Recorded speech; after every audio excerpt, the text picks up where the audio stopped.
Student voice. Is youth voice? Are we listening? Youth voice. Youth voice?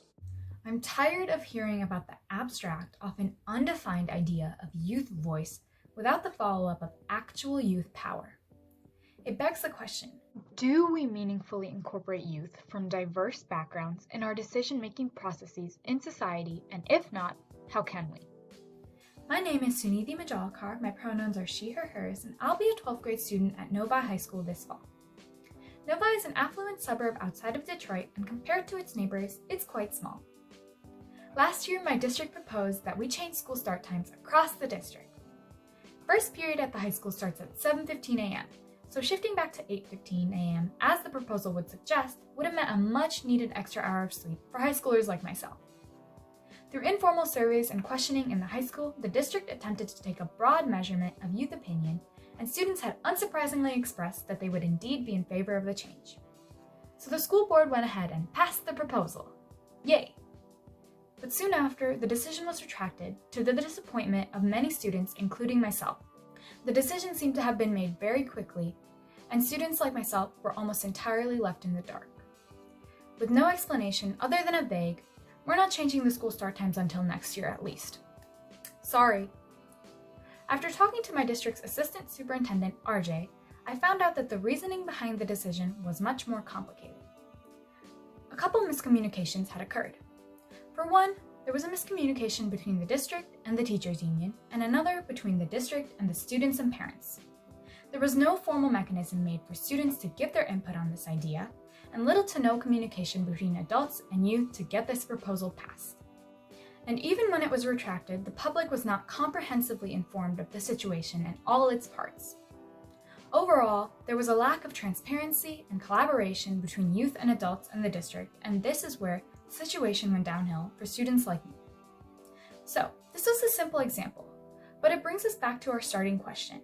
Do we meaningfully incorporate youth from diverse backgrounds in our decision-making processes? This brings me to Roger Hart's ladder of youth participation. This tool was created to be used by adults who have the power to implement change to help foster authentic youth participation in any spaces that youth are a part of. We'll come back to this idea in a bit. But first, I want to define what youth participation is and how we can measure good youth participation. Youth participation and its quality are determined by its effect. Good youth participation means youth have and can affect power in any spaces they are a part of, and are involved in the implementation of any processes that include or affect them. For example, this could be that youth are involved in making classroom rules, or thinking bigger, it could look like youth as voting members of school boards or even legislative bodies. Overall, it means youth can oppose or support decisions, and their opinion is taken as seriously as an adult's in the same space. And here's where the ladder can come in. As you go up the ladder, the authenticity and presence of youth participation increases. Starting from the non-participatory rungs: manipulation, decoration, and tokenism. Manipulation is where there can be some youth involvement, but youth do not have a real understanding of the things that they are chosen to represent. This can often mean adults pretending that youth have a say, but in reality, they do not. Next is decoration, where adults use children just to boost their cause, but do not hide under the guise of fake youth voice. And finally, we have tokenism, where certain children are chosen to represent youth voice, but don't actually get the chance to give the full picture. The children chosen are often well-spoken and well-educated, obviously leaving out everyone who does not fit that cookie-cutter mold. Let's pause here.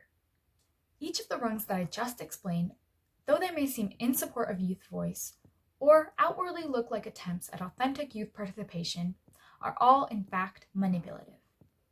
Thinking about Novi, as proud as I am of my district for running student-led staff trainings and implementing bias trainings, it can still, at times, fall into these first rungs, as can many organizations that attempt to incorporate youth voice or support youth. For instance, how am I the one sitting in front of you sharing this issue? I come from an affluent suburb.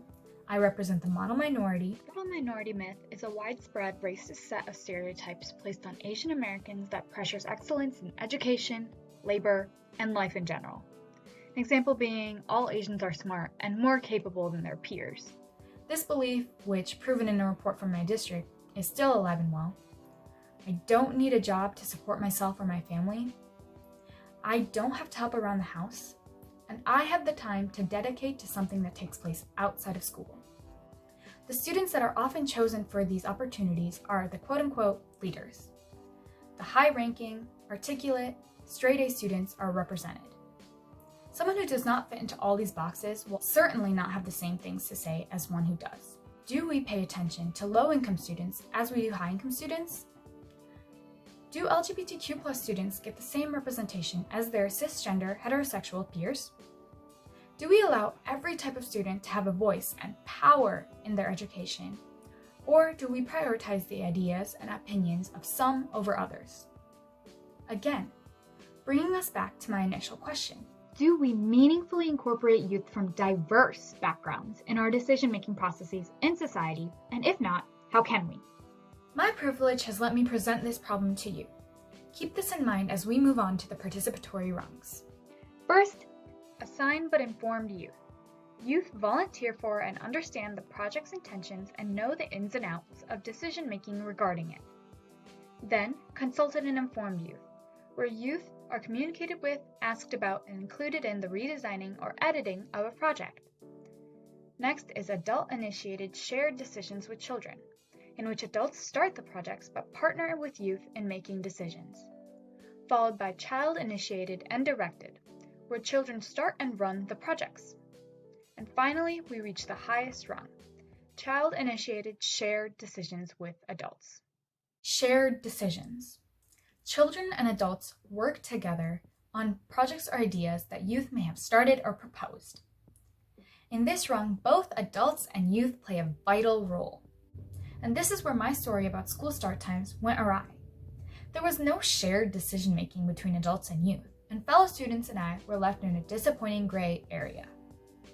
To share this decision-making, to reach this highest rung, we need to acknowledge and do something about the glaring power gap that exists between adults and youth. As I mentioned before, there is a self-evident difference in the types of youth represented. But if we zoom out and we look at the relationship between adults and youth, we see an additional problem.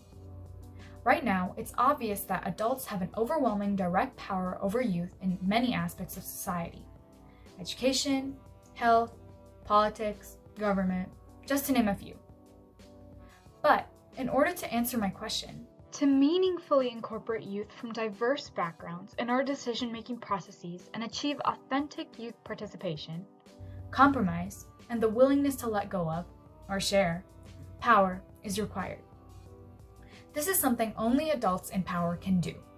To illustrate what this highest rung, child-initiated shared decisions with adults could practically look like, I'll share with you a story about a time where I believe it was achieved in my district.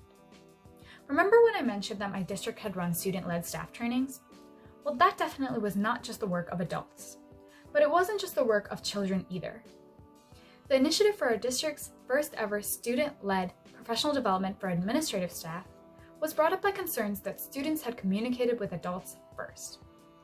After a frustrating encounter my peers and I had experienced with the administrative staff in my district, we decided to share our thoughts with our assistant superintendent, RJ. The issue was directly related to this power gap that I explained before. After the experience, I went up to him and shared my honest thoughts about what had just occurred and how I felt about it.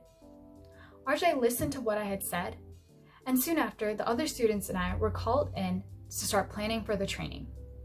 With the help of some great adult allies, we organized and led the district's first ever student-led administrative professional development. And it was amazing. We were combating the concerns we had raised and actually making a difference in student administration relationships in the district. But this was only possible because I had an adult in power that I trusted. RJ was one of the few exceptions that I knew would listen to what I had to say and do something about it with me. It was even after talking to him that I was able to find the missing parts of my school start time story. This is the presence that adults need to emulate in their schools and communities. Be someone who a child can go up to with that frustrating thought or mind-blowing idea and work together to solve that problem or make that idea a reality. This may seem really out there and abstract, But like I said in the beginning, I'm tired of this abstractness.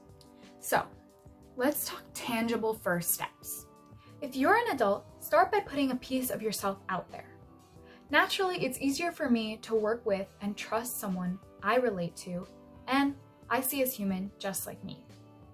Do this early on. Convincing youth of their significance in this process later is much harder than just making it a part of their life from the start. If the expectation is that youth are functioning citizens of their world by the age of 18, then we, the youth, must be incorporated in this decision-making early on. And youth, like myself, keep pushing to have ourselves heard.